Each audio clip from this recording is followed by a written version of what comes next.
हम्म। बेटियों को कुछ दिया नहीं। बेटों के नाम से अपनी जायदाद लिख के चला गया, सिर्फ मतलब कुरान के लिहाज से तकसीम नहीं किया। हम्म। तो बेटियों ने उसको माफ कर दिया, बोला हमें कुछ नहीं चाहिए, ठीक है इनको दे दो। तो ये मामला कैसा है शेख? देखिए, ये माफ करने वरने का तो ना बेटियों को माफ करना चाहिए, ना इस सिलसिले में कुछ वो करना चाहिए। और गलती है बाप की। और बेहतर यह है कि बेटों को चाहिए कि उस गलती को सुधार लें। गलती को सुधारने का तरीका क्या है कि फिर से जो है उसको, जो कि जो बेटे का और बेटी का हिस्सा बनता है ना, उसके लिहाज से वो तकसीम कर लें।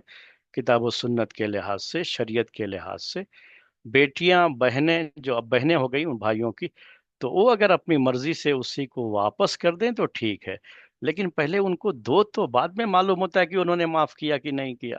अरे जब उनको पता है कि मिलेगा ही नहीं, तो उस कहते हैं कि चलो बेहतर है कि हम कह दें हमने माफ कर दिया जो। तो वो असल दिल से पूछ के देखो ना। हमने बहुत सी ऐसी खवातीन से बात की है, और उनको, उनके दिल की जो बात सामने आई है वो यही है कि उनके दिल में ये बात होती है कि अगर हम जो है मांगेंगे ये हिस्सा और कुछ तलब करेंगे, माफ नहीं कर देंगे, तो ये भाई लोग हमको पूछेंगे नहीं, फिर हमारा मायका जो है, हम ससुराल के ही फिर सब होकर के रह जाएंगे, मायका हमारा छूट जाएगा। ये सब उनके जहनों में होता है। हमारे इंडियन कल्चर की बात कर रहा हूँ ये। इसीलिए वो चलो हमने माफ कर दिया, हमें जरूरत नहीं, कोई बात नहीं। वो समझती हैं कि हम लेकर के आएंगे तो क्या होगा, फिर हमारे ससुराल में जो है हमको जो है हमारे जो है शौहर वगैरह फायदा उठाएंगे, उससे ये करेंगे।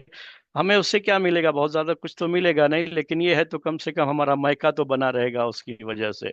भाइयों से एक बात करने का तो ये तो रहेगा कि भाई हमारा इसमें हिस्सा है जो हमने तुम्हारे लिए माफ किया है। तो इस तरह की एक सोच है हमारे यहाँ, उसके लिए ही ये माफ करने की बात होती है।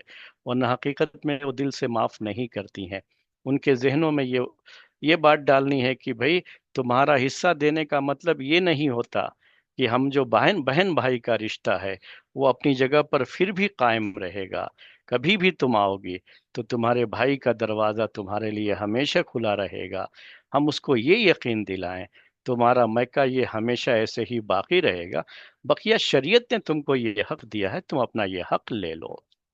तो देखिए उसके बाद कौन माफ करता है? कोई माफ नहीं करता। फिर सही माने में वो दिल से माफ नहीं करती। वो हमारा इंडियन कल्चर है जो कुछ इस तरह का माहौल बनाए हुए है कि ये अपनी जबानों से कहती फिरती हैं कि नहीं मैंने माफ किया, नहीं मुझे जरूरत नहीं है, आप ही लोग ले लो। इस तरह की हैं बातें जो है, हम जानते हैं इन चीजों को। जी। जी शेख, जज़ाकल्लाह खैर शेख।